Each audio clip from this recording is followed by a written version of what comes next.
If you're a special education teacher or about to become one, you've probably spent a lot of time thinking about IEPs, writing them, reviewing them, sitting in meetings about them. But today I want to talk to you about something that's overlooked many times, what it actually means to go beyond the IEP. Hi, I'm Dr. D, and welcome to Beyond the IEP. I'm a veteran special education teacher and professor. I've spent decades preparing pre-service teachers, mentoring in-service teachers, and working alongside general education teachers, administrators, and families. This channel is about the real work of special education, not just compliance, but confident, thoughtful practice. So what is the IEP and what is it not? Let's start with an important distinction. An IEP is a legal document. It matters. It protects the students' rights and it guides their services. But an IEP is not the goal. The goal is student growth.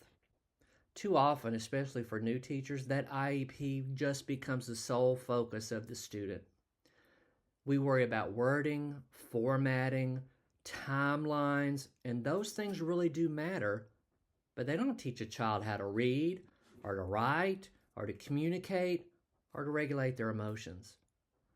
The IEP is a tool. It's not the destination. Another thing to remember in going beyond the IEP is, what am I doing in daily practice? Going beyond that IEP means asking different questions in your day-to-day work.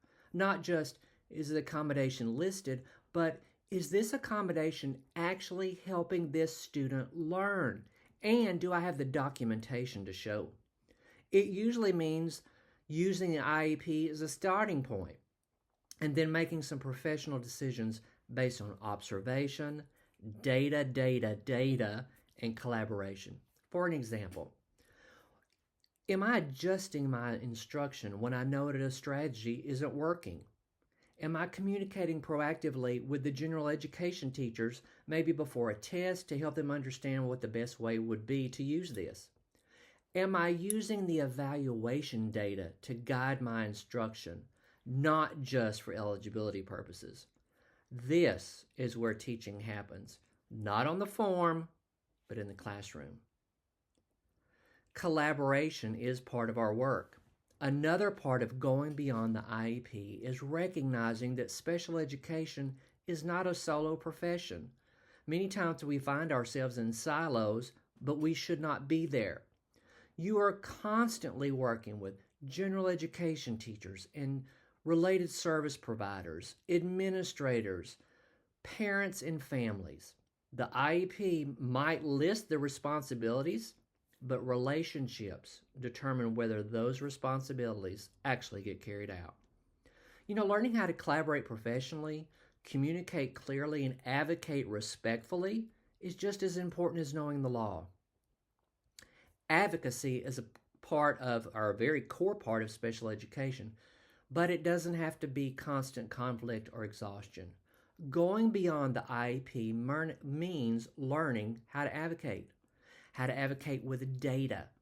How about clarity with your role as a special education teacher? It also means learning how to set boundaries so that you can sustain yourself in this work. You can care deeply about your students and take care of yourself. Those two things are not in conflict. So what is this channel about? On this channel, we're going to talk about writing clear, meaningful IEPs. We're going to talk about how do you select effective accommodations and how do you report data showing that you're using those. We're going to talk about how do you read these evaluation reports and take that information to help you be successful in working with your student. We're going to talk about ways you can collaborate with teachers and administrators and families. We're going to talk about how advocacy can be done both ethically and effectively. And we're going to talk about practical strategies for staying in special education without losing yourself. So overall, this is a space for learning, reflection, and practical guidance, whether you're just starting out or you're refining your practice. If you're here because you want to be a thoughtful, effective special education teacher, you're in the right place. If this video was helpful, consider subscribing to Beyond the IEP with Dr. D. Share this information with your colleagues. And remember, special education is more than paperwork. It's professional judgment, collaboration, and advocacy done well.